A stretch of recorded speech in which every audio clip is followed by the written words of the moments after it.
இந்த அனர்த்தம் இடம்பெறப் போகிறது, இப்படியான விடயங்கள் நடக்கப் போகிறது என்பது தொடர்பான அறிவிப்புகள் உங்களுக்கு வரவில்லையா? அறிவிப்புகள்னா நாங்க இருக்க பிரதேசம் வந்து அந்த மண் சரிவுக்கு கொண்டு இல்ல. எப்படின்னா நாங்க இருக்க வீடு வந்து அந்த மண் சரிவுக்கு உட்படுறது இல்ல. இது வந்து மேல ரோட்ல உள்ளது தான் கீழ வந்து. 8 குடும்ப அங்கத்தவர்களுடைய இறப்பு. அ இன்னொரு பக்கம் உங்களுடைய கல்விச் செயற்பாடுகள் இருக்கிறது. அ உங்களோட கல்விச் செயற்பாடுகள் இப்ப என்ன கட்டத்தில இருக்கு? இப்ப நான் ஏ லெவல் எக்ஸாம் எழுதிட்டு இருந்தேன். 2 பாடம் முடிஞ்சிருச்சு. இப்ப ஜியோகிராஃபி மட்டும் இருக்குது. அத எழுதணும். இப்ப அங்க எங்களுக்கு வீடு எதுவுமே இல்ல. அதனால சேர் மூலமா வந்து ஃப்ரெண்டோட வீட்ல தங்கி படிக்கிறேன். அடுத்த கட்டமா இந்த அனர்த்தத்த தாண்டி மலையக மக்கள் பயணிக்கோணும். அவர்களுடைய வாழ்வாதாரம், கல்வி இப்படியான விஷயங்கள உயர்த்திக் கொள்ளோணும். உங்கள மாதிரி படிச்ச சமூகம் வெளியில வரணும். இந்த நேரத்தில என்ன சொல்ல ஆசைப்படுறீங்க அடுத்த தலைமுறைக்கு நீங்க? அம்மாவோட ஆசை என்னன்னா, வீட்ல பெருசா யாரும் படிக்கல. ட்வின்ஸ் நாங்க 2 பேரும் கடைசியா இருக்கனால, நாங்க 2 பேரும் நல்லா படிக்கணும், நல்ல இடத்துக்கு போகணும், ஊர மதிக்கிற அளவுக்கு இருக்கணும்னு தான் அவங்களோட ஆசை.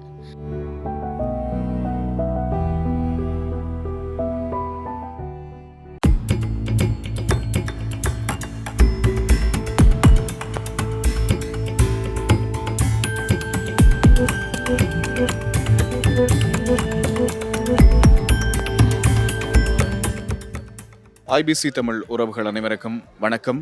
வடக்கு கிழக்கை நோக்கிய எங்களுடைய உறவு பாலம் நிவாரணப் பணிகள் இப்போது மலையகம் நோக்கி வந்திருக்கின்றது. மலையகத்தில் குறிப்பாக எங்களோட தமிழ் பேசுகின்ற உறவுகள் வாழ்கின்ற பகுதிகளில் மனிதர்கள் குறிப்பாக வாகன போக்குவரத்துகள் போக முடியாத பல பகுதிகள் மலையகத்தில் இருக்கிறது. அதிலும் குறிப்பாக மலைகளுடைய விளிம்புகளில் வாழக்கூடிய எங்களுடைய தமிழ் பேசுகின்ற உறவுகளை தேடி உறவு பாலம் நிகழ்ச்சி அவர்களுக்கான நிவாரணப் பொருட்களை கையளித்து கொண்டிருக்கின்றது. அந்த பயணத்திலே நிறைய உறவுகளுடைய கண்ணீர், நிறைய உறவுகளுடைய இழப்பு, இப்படி நிறைய சம்பவங்கள் பதிவாகி இருக்கிறது. அந்த சம்பவங்களையும் நாங்களும் இங்கே நேரடியாக வந்து கேள்விப்படுகின்றோம். அந்த பதிவுகள் உண்மையிலே துயரகரமான சம்பவங்களாக எங்களுடைய ஆழ்மனங்களில் பதியப்படுகின்றது. அப்படி ஒரு கவலைக்குரிய கவலையான ஒரு சம்பவம் என்னோடு இப்போது பக்கத்தில் இருக்கின்ற சகோதரருடைய குடும்பத்திலும் நடைபெற்றிருக்கிறது. இந்த நேர்காணல் எதற்காக என்று சொன்னால், இவ்வளவுக்கும் எங்களுடைய உறவுகள், எங்களுடைய தமிழ் உறவுகள் கஷ்டப்பட்டிருக்கின்றார்கள் இந்த அனர்த்தத்தால் என்பதை உறவுகளுக்கு காண்பிப்பதற்காக இந்த நேர்காணல், சிறப்பு நேர்காணல் அமைந்திருக்கிறது.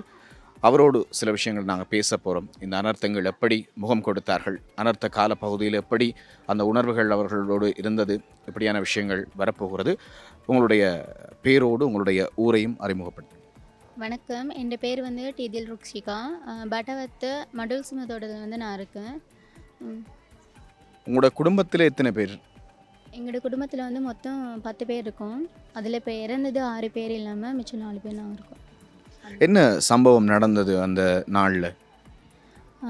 சரியாக 27ஆம் தேதி விடிய 4 மணி இருக்கும். அப்போ வந்து எல்லாருமே இருந்தோம். நான் வந்து ஜியோகிராஃபி எக்ஸாம் செய்ய இருக்கேன்.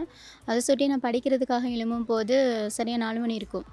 அப்போ லைட் போட்டு பார்த்தேன், கரண்ட் இல்லை. அப்போ வந்து அம்மா கிட்ட சொன்னேன், அம்மா கரண்ட் இல்லை அப்படின்ட்டு.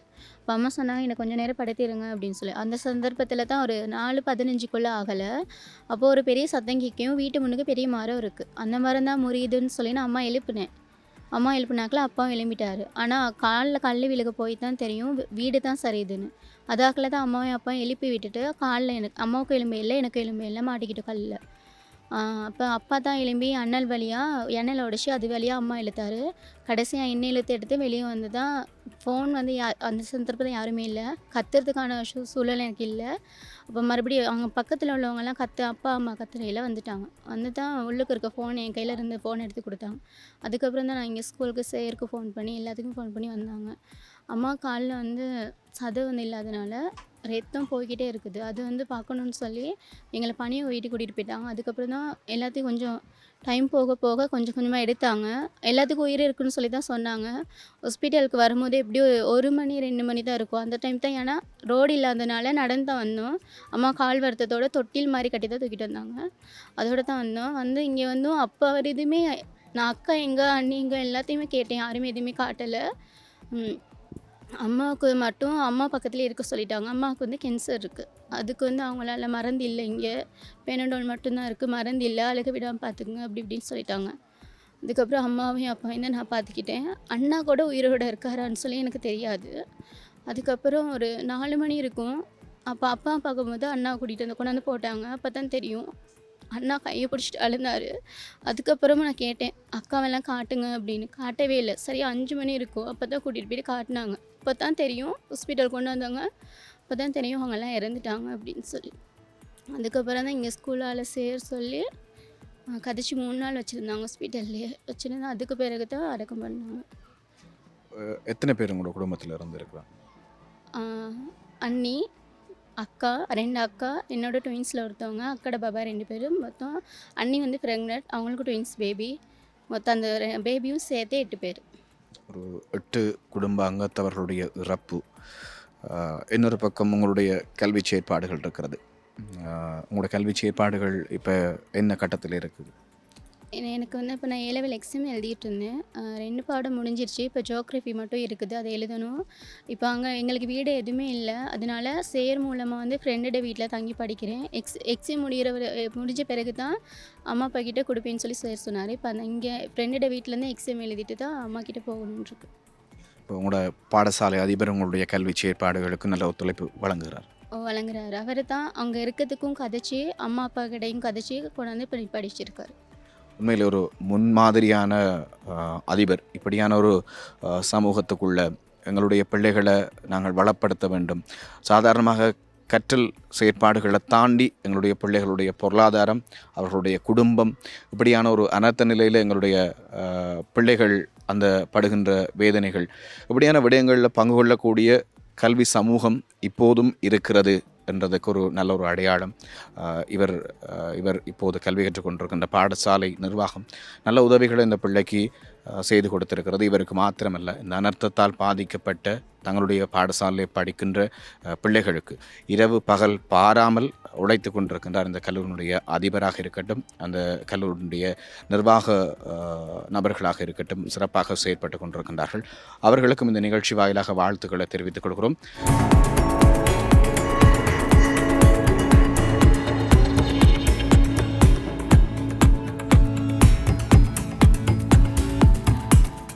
இந்த அனர்த்தம் இடம்பெறப் போகிறது, இப்படியான விடயங்கள் நடக்கப் போகிறது என்பது தொடர்பான அறிவிப்புகள் உங்களுக்கு வரவில்லையா? இல்லை, எதுவுமே இல்லை. அந்த வீட்டுக்கு நாங்கள் போயிட்டு 42 வருஷம் ஆகுது. இது வரைக்கும் எதுவுமே இல்லை. ஆனால் அன்னைக்கு தான் எங்களுக்கு தெரியும் இப்படி ஒன்று நடக்க போகுதே அப்படின்னு சொல்லி. அன்னைக்கு அந்த நடந்த பிறகு தான் எங்களுக்கு தெரியும். எந்த அறிவிப்புமே இல்லை. இதுக்கு முதல் அனர்த்தங்கள் இப்படி மண் சரிவுகள் இடம்பெறப் போகிறது, மழை அதிகளவாக வரப்போகிறது, அதன் காரணமாக மண் சரிவுகள் இடம்பெறப் போகிறது என்பது தொடர்பான அறிவிப்புகள் பரவலாக இலங்கை முழுவதுமாக இருந்தது தானே. இப்போ உங்களோட நீங்கள் வசிக்கின்ற இடங்களில் அந்த அறிவிப்புகள் வந்து சேரவில்லையா? அறிவிப்புகள்னால் நாங்கள் இருக்க பிரதேசம் வந்து அந்த மண் சரிவுக்குன்ட்டு இல்லை. எப்படின்னா நாங்கள் இருக்க வீடு வந்து அந்த மண் சரிவுக்கு உட்படுறது இல்லை. இது வந்து மேலே ரோட்டில் உள்ளது தான் கீழே வந்து. அதை சுற்றி பெருசாக நாங்கள் இது கவனிக்கலை. இப்போ உங்களோட நீங்கள் வாழ்ந்த வீடு எப்படியான ஒரு நிலைமையில் இருக்குது? எடுக்கிறதுக்கு ஒன்றும் இல்லை அப்படின்னு தான் சொல்லலாம். எல்லாமே தரமட்டமாகிடுச்சுன்னு தான் சொல்லலாம். உங்களுடைய இந்த உயிரிழப்புகள் என்பது உண்மையிலே இயற்கையால் இடம்பெறுகின்ற உயிரிழப்புகளை யாராலுமே தடுத்து நிறுத்த முடியாது. அதுக்கான இழப்பீடுகள் யாராலுமே கொடுக்க முடியாது. இருந்தாலும் உங்களுடைய வாழ்க்கை இருக்கிறது, உங்களுக்கு என்று சொல்லி ஒரு வாழ்க்கை பயணம் இருக்கிறது. அந்த பயணத்துக்கு இப்போது அரசு செய்து தருகிறேன் என்று சொல்லுகின்ற அந்த உதவி திட்டங்களோ அல்லது ஒரு வீடமைக்குவதற்கான கட்டுமான வேலைகளுக்கான பணத்தையோ கொடுக்க வேண்டியது உண்மையிலே இப்படியான குடும்பங்களுக்கான உதவி திட்டங்களை தவறாது ஏமாற்றாது பெற்றுக் கொடுக்க வேண்டியது அரசினுடைய ஒரு தார்மீக கடமை. இப்படியான கண்ணீர் கதைகளோடு தான் இந்த மலை விளிம்புகளிலே எங்களுடைய தமிழ் பேசுகின்ற உறவுகள் வாழ்கின்றார்கள். இந்த கண்ணீர் கதை உங்களுக்கும் உங்களுடைய செவிகளுக்கும் வந்து சேர்ந்தால் இப்படியானவர்களை ஏமாற்றாதீர்கள். இப்படியானவர்களும் இங்கே இருக்கிறார்கள். இவர்களுக்கு சேர வேண்டியதை இவர்களுக்கு பெற்றுக் கொடுங்கள். நிகழ்ச்சியினுடைய இறுதியாக என்ன சொல்ல ஆசைப்படுறீங்க? அதாவது இப்போ நாங்கள் உங்களை ஒரு மிகப்பெரிய ஆளுமையாக பார்க்குறோம். ஒரு குடும்பத்தில் குறிப்பிட்ட நபர்களை இழந்திருக்கிறீங்க. அப்படி அந்த இழப்பை சந்தித்து கூட சின்ன வயசில் சின்ன பிள்ளைகளுக்கு தேவையான விஷயங்களை இங்கே பாடசாலையில் தங்கியிருக்கக்கூடிய பிள்ளைகள் நீங்கள் பார்த்து கொண்டு அவங்கள ஒழுங்குபடுத்தி கொண்டு இப்படியான விஷயங்களில் நீங்கள் ஈடுபட்டு கொண்டிருக்கிறீங்க. நீங்களே ஒரு சின்ன பிள்ளை, உங்களுக்கே ஒரு ஆறுதல் படுத்த வேண்டிய தேவை இருக்குது. அதையும் தாண்டி ஒரு உங்களுக்கு கீழே இருக்கிற பிள்ளைகளை வழிநடத்த கொண்டு செல்லக்கூடிய மாதிரி ஒரு சம்பவங்களை நீங்கள் இங்கே செஞ்சு கொண்டிருக்கிறீங்க. இப்படியான ஒரு பலமான ஒரு மன வலிமை ஆன ஒரு நபராக உங்களை நாங்கள் பார்க்குறோம். அப்போ நீங்கள் சொல்லுங்கள், இந்த அனர்த்தம் என்ற விஷயத்தை மலையக மக்கள் அடுத்த கட்டமாக இந்த அனர்த்தத்தை தாண்டி மலையக மக்கள் பயணிக்கணும், அவர்களுடைய வாழ்வாதாரம், கல்வி இப்படியான விஷயங்களை உயர்த்தி கொள்ளணும், உங்களை மாதிரி படித்த சமூகம் வெளியில் வரணும். இந்த நேரத்தில் என்ன சொல்ல ஆசைப்படுறீங்க அடுத்த தலைமுறைக்கு, நீங்கள் மலையக தலைமுறைகளுக்கு? சொல்லப்போனால் என் குடும்பத்தில் நான் தான் கடைசி பிள்ளை. வெளியே போனால் கூட நான் யாரையும் கூப்பிட்டுட்டு தான் போவேன். அந்தளவுக்கு நான் பாதுகாப்பாக இருந்தேன். இப்போது அவ்வளோ பேர்த்தோடையும் ஒன்றா இருந்துட்டு யாருமே இப்போ இல்லாமல் என்னோடய ட்வின்ஸ் தங்கச்சி ஸ்கூலுக்கு வந்தாலும் வெளியிடங்களுக்கு போனாலும் நாங்கள் அண்ணியோடு சேர்த்து அண்ணியும் வேறு வீட்டுக்கு பிள்ளைன்னு பார்க்க மாட்டோம். எல்லாருமே ஒன்றா இருந்தோம். எல்லாருமே இருந்தோம், சந்தோஷமாக இருந்தோம். எவ்வளோ தூரம் யாரால இருக்க இயலாதோ அந்தளவுக்கு சந்தோஷமாக இருந்தோம். அதை சுட்டி எல்லாத்தோடையும் ஒன்றா இருந்துட்டு அவங்களும் இப்போ இல்லை, இழந்துட்டேன்.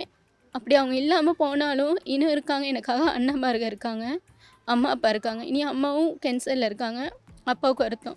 அவங்கள ஆறுதல் படுத்த சரி நான் வெளியே அழுந்துக்காமல் காட்டிக்கணும். உள்ளுக்குள்ளே நான் எவ்வளோ கஷ்டப்பட்டானோ அதை வெளியே காட்டினா அவங்களும் ரொம்ப கஷ்டப்படுவாங்க. அதை சுட்டி என்ன நானே சேட ஆலோசனை பேரில் என் ஃப்ரெண்டு இருக்கா, ரொம்பவே ஹெல்ப் பண்ணுறா. அவரோட ஆலோசனை பேரில் என்ன நானே கட்டுப்படுத்திட்டு இருக்கேன். ஆனால் அடுத்த கட்டம் வந்து அவங்கள நான் பார்த்துக்கணும். அண்ணாவே வைஃபை இழந்துட்டேன் அப்படின்னு சொல்லி இருக்கார். இனி அவரால் கொஞ்ச நாளைக்கு மேலே எழுறதுக்கு கொஞ்ச நாள் போகும். இன்னொன்று அப்பா மேலே எழுறதுக்கு ரொம்ப நாள் போகும். இனி அவங்கள பார்க்குறது என் கையில் தான் இருக்குது. சின்ன பிள்ளையா இருந்தாலும் இனி அவங்கள பார்க்குறது என் பொறுப்பு.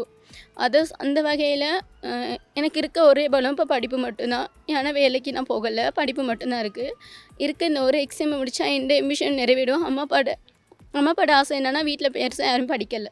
ட்வின்ஸ் நாங்கள் 2 பேரும் கடைசியாக இருக்கனால நாங்கள் 2 பேரும் நல்லா படிக்கணும், நல்ல இடத்துக்கு போகணும், ஊரை மதிக்கிற அளவுக்கு இருக்கணும்னு தான் அவங்களோட ஆசை.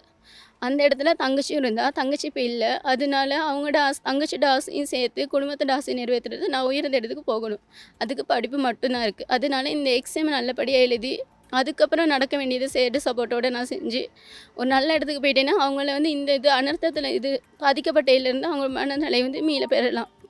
அதுக்காக வேண்டி யாருக்கு எல்லாத்துக்கும் கஷ்டம் இல்லை, எல்லாத்துக்குமே கஷ்டம் வரும். அதெல்லாம் தாங்கிட்டு நம்மக்கிட்ட இருக்க ஒரு ஆயுதம் என்னமோ அதை வச்சுக்கிட்டு நம்ம முன்னேற வழியை பார்க்கணுன்னு சொல்கிறேன். இப்போ உங்களோட கல்வி செயற்பாடுகள் என்ன, கல்வியில் என்ன சாதனை படைக்கணும், அல்லது கல்வியில் அடுத்த கட்டம் என்ன, நான் இதுவாக வரணுமென்று நீங்கள் ஒரு கற்பனை வச்சுருந்துருப்பீங்க தானே இந்த அனர்த்தத்துக்கு முதல்? என்ன உங்களுக்கு ஆசை? என் ஆசை வந்து லோயர் ஆகணும். ஏன்னா சமூகத்தில் இந்த பக்கம் பெருசாக யாருமே லோயர் இல்லை. அந்த விதத்தில் சமூகத்தில் வந்து இந்த பக்கம் யாரும் இல்லாததுனால அந்த வேலையை பிடிச்சா அம்மா அப்பாவுக்கும் பேர், ஏன்னா இந்த அவங்களோட மக லோயர் அப்படின்னு சொல்லுவாங்கள்ல, அந்த பேரை நான் வாங்கணும்னு சொல்லி எனக்கு ஆசை. லோயர், ஒரு சட்டத்தரணி ஆக வேண்டும் என்பது அவங்களோட கனவு. உங்களோட மனசுக்குள்ளே இருக்கிற கவலைகள், கஷ்டங்கள், துன்பங்கள் எல்லாம் ஒரு பக்கம் இருக்கட்டும். இன்னொரு பக்கம் அந்த பிள்ளை இந்த மனசுக்குள்ளே ஒரு ஓர்மம் இருக்குது.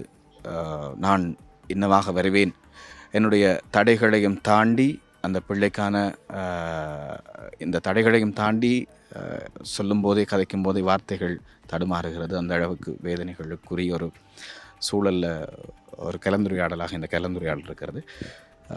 இந்த தடைகளையும் தாண்டி நான் சாதிப்பேன் என்ற அந்த ஓர்மம் அவங்களோட மனசுக்குள்ளே இருக்குது. இந்த நிகழ்ச்சி வாயிலாக இந்த காணொலியை பார்க்கின்ற ஐபிசி தமிழ் உறவுகள், நிச்சயம் நான் நினைக்கின்றேன் பலருடைய வாழ்க்கைக்கு ஒளியேற்றிருப்பீர்கள், பலருடைய வாழ்க்கையை கையிலெடுத்து நீங்கள் நகர்த்தி இருப்பீர்கள். ஒரு லோயர், ஒரு சட்டத்தரணியாக வேண்டும் என்பது இந்த பிள்ளையினுடைய ஒரு கனவு. நீங்கள் படிங்கம்மா, உங்களோட படித்து உங்களுக்கு தேவையான விடயங்களை எல்லாம் எங்களுடைய உறவுகள் மூலமாக, இந்த உறவு பாலம் நிகழ்ச்சி மூலமாக செய்து தர நாங்கள் இருக்கிறோம். சரியா? நீங்கள் கவலைப்பட தேவையில்லை. உங்களோட அதிபர் இருக்கிறார், அதிபரோடு நாங்கள் தொடர்புகளை ஏற்படுத்துகிறோம், உங்களுடைய தொடர்புகளை ஏற்படுத்துகிறோம். நீங்கள் நல்லா படித்து இந்த லோயர் என்ற உங்களுடைய அந்த கனவு கிட்ட வந்துட்டீங்கன்னு சொன்னால், அதுக்குரிய அந்த கற்றல் செயற்பாடுகளை செய்து நீங்கள் வந்துட்டீங்கன்னு சொன்னால், மேலதிகமான செலவுகளை எல்லாம், உங்களுடைய படிப்பு, கல்வி, செயற்பாடு செலவுகளை எல்லாம் ஐபிசி தமிழ் உறவுகள் நீங்கள் பார்த்துக்கொள்வோம். சரியா? கவலைப்படாதீங்க, கஷ்டப்படாதீங்க, சிரிச்ச முகத்தோடு இருங்க. சரியா? உங்களுக்கு ஏற்பட்டிருக்கிற இந்த இழப்பு வந்து யாராலும் ஈடு செய்ய முடியாது. ஆனால் உங்களோட அம்மா, உங்களோட அப்பா, உங்களோட சகோதரம், நீங்கள் அந்த கண்ட கனவை எங்களால் நிறைவேற்ற முடியும். உங்களோட அந்த கல்வி மூலமாக நீங்கள் அடைய எண்ணிய இலக்கை எங்களால் கொண்டு போய் சேர்க்க முடியும். அதற்கு நீங்கள் படிக்கணும். சரியா? நீங்கள் நல்லா படிச்சிங்கன்னு சொன்னால் உங்களுடைய மேலதிகமான சகல செலவுகளையும் ஐபிசி தமிழ் பார்த்துக்கொள்ளும். சரியா? சந்தோஷமா?